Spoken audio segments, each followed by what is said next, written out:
Behavior shocks the conscience. And while the charged conduct is from a number of years ago, it is still profoundly important to the many alleged victims, now young women. They deserve their day in court. Welcome back. Wealthy and well-connected hedge fund manager Jeffrey Epstein is behind bars right now. He is charged with sex trafficking and accused of exploiting a vast network of underage victims for sex. Epstein pleaded not guilty to those charges, which could put him in prison for the rest of his life if he is convicted. Prosecutors say that from at least 2002 until 2005, Epstein sought out girls as young as age 14, paying them hundreds of dollars for sex acts at his homes in Manhattan and Palm Beach, Florida. In 2008, Epstein pleaded guilty in Florida to state charges of soliciting and procuring a minor for prostitution, avoiding serious federal charges. That plea deal, which has been widely criticized as too lenient, was negotiated by Alex Acosta. That was the U.S. attorney in Miami at the time. That is also now President Trump's labor secretary. With me now is Tom Winter, NBC News investigations correspondent, and Glenn Kirshner, former federal prosecutor and current MSNBC legal analyst. Tom, let me just start with you, and if you could just sort out exactly what happened, because you've got this piece here of 2008, a non-prosecution agreement with the feds, state charges in Florida, now federal prosecutors in New York picking up. Are they prosecuting him now for anything that was investigated a decade ago, or are these completely different instances that they've picked up on?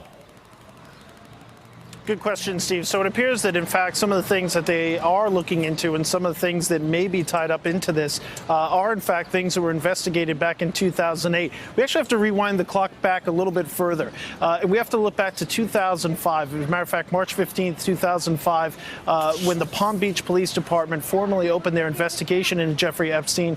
And they were ready to go in 2006, bringing forth charges. They had talked to 5 victims, 17 witnesses.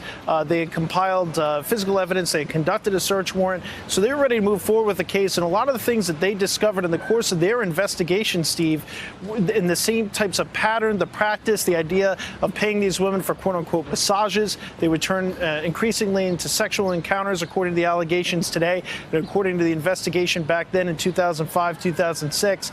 And then from there, some of those victims would then become recruiters for even more victims. So that's the same type of pattern of behavior that we saw brought forth in today's indictment. And the time period is generally the same, right? 2002 through 2005. So a lot of what we saw back then came forward today. There was an ongoing federal criminal investigation, of course, in the mid-2000s that was part of that. And the U.S. Attorney's Office, if you read the non-prosecution agreement, NBC News has a copy of that agreement, it's very clear that there's 8 specific types of charges that the U.S. Attorney's Office could have brought against Jeffrey Epstein. So the fact that they would have had a case, the fact that there would have been a federal case or a possible indictment to be brought to bear is not surprising at all. And we know from court filings that there was, in fact, a 53-page indictment that was drafted against Epstein. So none of this is particularly surprising. The difference is that non-prosecution agreement, you heard the U.S. Attorney Geoffrey Berman speak about it today, that non-prosecution agreement was only for the Southern District of Florida. Think the Palm Beach area, think the Miami area. It did not apply to New York. And since Jeffrey Epstein has a mansion here in New York, prosecutors call it that, it's a big home on the Upper East Side. And because some of the activity that occurred involving both the girls as well as arranging some of these interactions with Jeffrey Epstein, which would turn illegal and which would turn sexually abusive, that those interactions were coordinated from here. That's why you'd see today the nexus to New York and the prosecution that was announced, Steve. And Glenn, we mentioned that Epstein is well connected. He's not a public official, not an elected official, not somebody in a government position, but we're told today that it's the Public Corruption Unit that is handling this. Am I reading too much? Would that be a standard practice in a case like this, or is there some significance to that potentially? You know, it's hard to ignore that, Steve. It does seem like we have to read something into that, because ordinarily, if there are sex offenses, sex trafficking crimes, that's going to be handled by the Southern District of New York Sex Offense Unit, not the Public Corruption Unit. So, and when you look back at how Epstein really escaped responsibility by and large for the crimes he committed when then U.S. Attorney, now Labor Secretary Acosta sort of gave him this unprecedented, in my experience, benefit of a non-prosecution agreement when, as Tom just said, there was a 53-page indictment, federal indictment waiting for him. It's hard to see how that kind of favoritism that is done for someone who is rich and influential and connected doesn't raise the specter, at least, of public corruption. So it makes perfect sense, putting two and two together, that the Southern District of New York Public Corruption Section is the one taking lead on this prosecution. And Tom, you went through the whole history of this, all that had been there sort of out in the open, at least from a prosecutor's standpoint, years ago. So why now? Why all these years later did federal prosecutors decide, OK, we're going to take another look at this?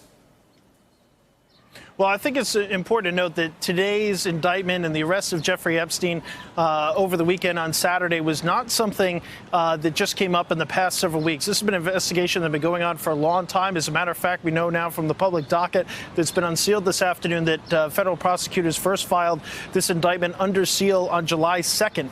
So they've been anticipating Jeffrey Epstein's arrival in the United States and the ability to effect that arrest warrant, take him into custody for at least almost a week at this point, or at least 5 business days. So that's our understanding of what happened here in this case.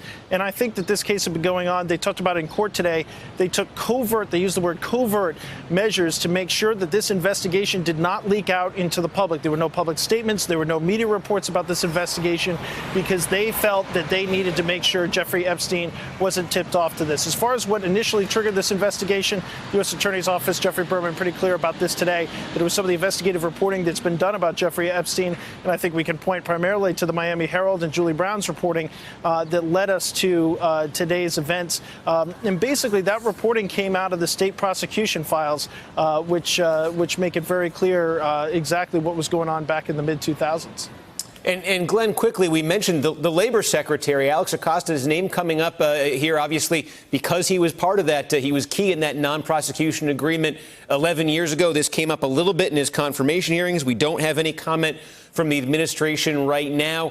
What do you expect in terms of his role as this plays out in the public square?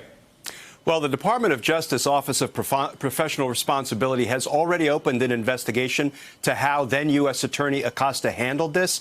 And I have to say, it's pretty stunning that a federal judge back in February found in the civil litigation that some of these victims brought that then U.S. Attorney Acosta actually violated the law. He violated the rights that the victims have under the Crime Victims' Rights Act to be notified of any disposition in the case and to be heard. So I don't think we've heard the last of the possible exposure that Acosta might have for the way he handled this case back in 2008.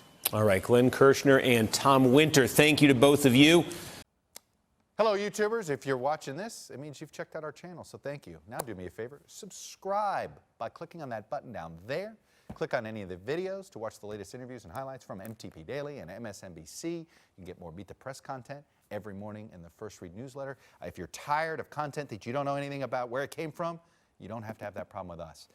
NBC News, MSNBC, MTP, and the Meet the Press mindset right here for you on YouTube. Subscribe now.